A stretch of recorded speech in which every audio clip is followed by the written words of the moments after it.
Good morning, guys, from Plant Reviews. Today, 16th of May, and I will talk about, 17th of May, and I will talk about the Dictamnus albus variety albiflorus, commonly called the burning bush, or Dittany, or gas plant, for the reasons I will tell you in a while.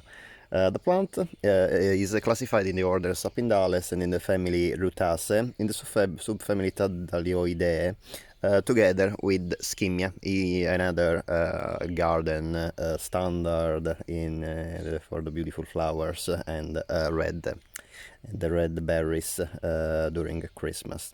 The Dictamnus albus is a plant that is distributed in warm and open woodlands in southern Europe, in North Africa, and many parts of Asia, and is an herbaceous perennial. And in the genus is monotypic. That is, there is only this species, the Dictamnus albus.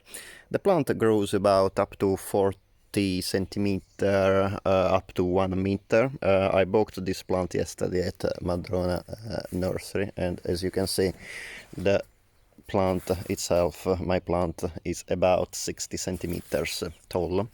The leaves are pinnate with 9 to 11 leaflets, bright green, and the leaves are similar to the ash tree vaguely.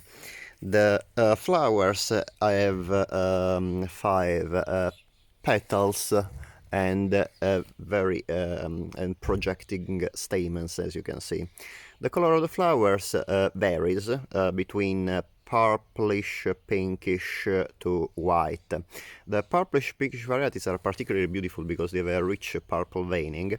Unfortunately, this was the only variety available at the nursery. However, what caught my attention was that as soon as I smelled the flower, I could feel a very, very strong lemony scent, so strong that it is the only flower that I can compare in fragrance to the Nelly Eiler orchid. That is also a very, very strong fragrant orchid.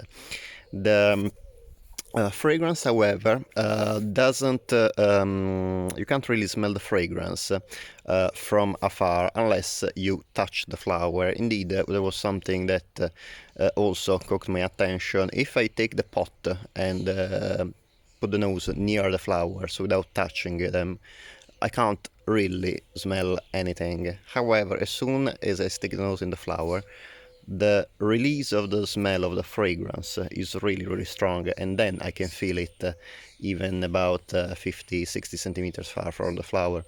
It's a very strange, I'm not too sure why this plant behaves like this, or it's just my nose that is not that sensitive to smell the flower already before touching it with the nose.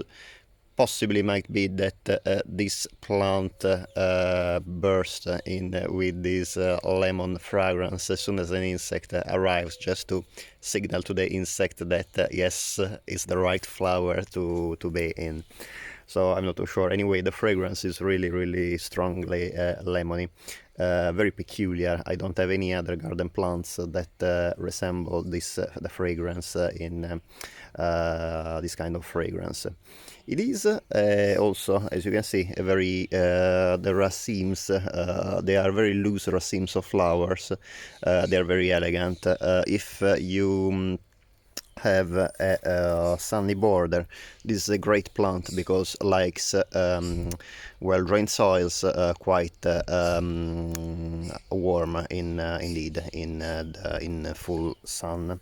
The plant is taprooted, so it is very important not to divide it often. Be very careful if you have to divide it. Ideally, it should be left in place and to form large clumps, because taprooted plants, if displaced, can be very sensitive because the roots are very fragile. The main root, the taproot, is very fragile, and if it gets broken, the whole plant can die.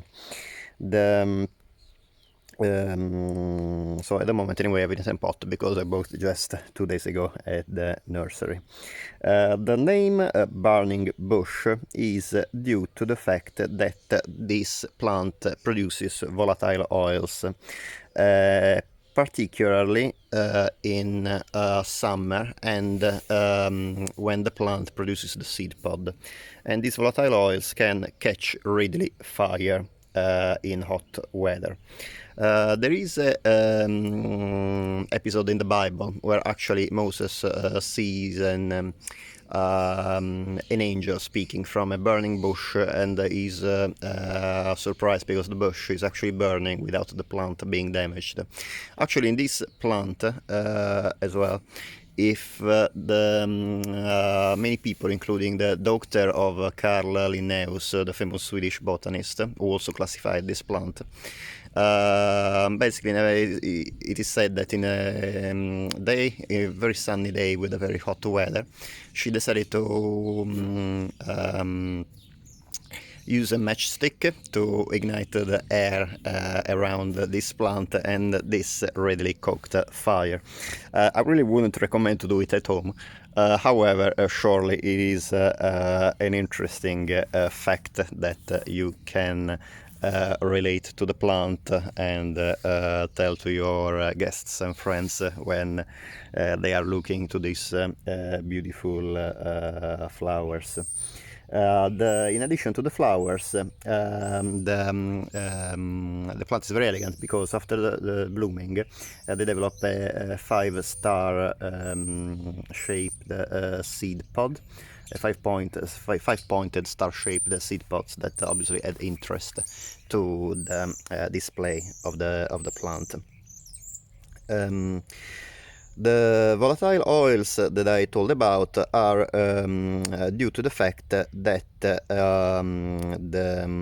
this plant produced them. I couldn't read any investigation about why this plant produces these volatile oils, but seems that the main component is isoprene.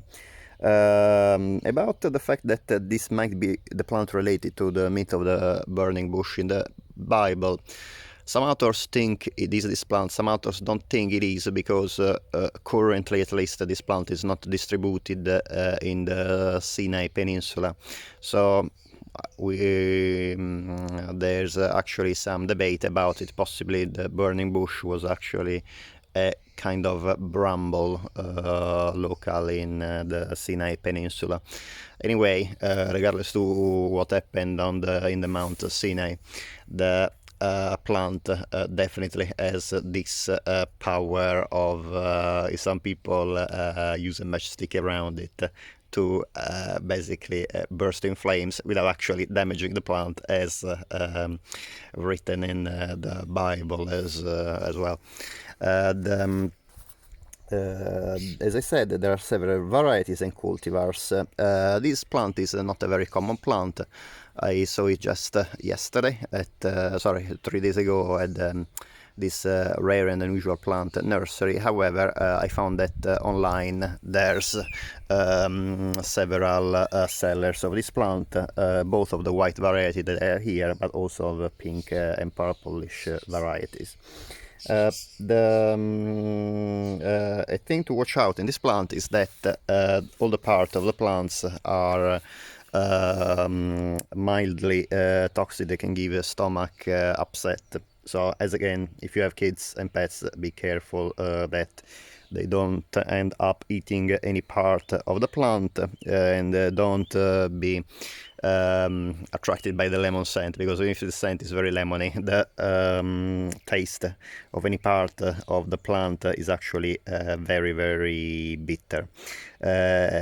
Also, if you get in contact with the foliage, some sensitive people can get photodermatitis, so dermatitis that develops with if the skin is exposed to sun. This plant can form in time very large clumps, and considering that the elegance of the flowers is definitely a plant that you would like to have in a border, especially you can see if you like a tall plant in the mid and back border in white, purple or pink varieties. So it is a perennial and in time can form large plants. Again, as I said, ideally try not to relocate this plant because the plants with taproot have very sensitive roots, so they might get damaged during division and relocation. Hope you enjoy the videos, and I hope you will enjoy the beautiful lemony scent of the Dictamnus albus. Thank you very much and see you next time. Bye.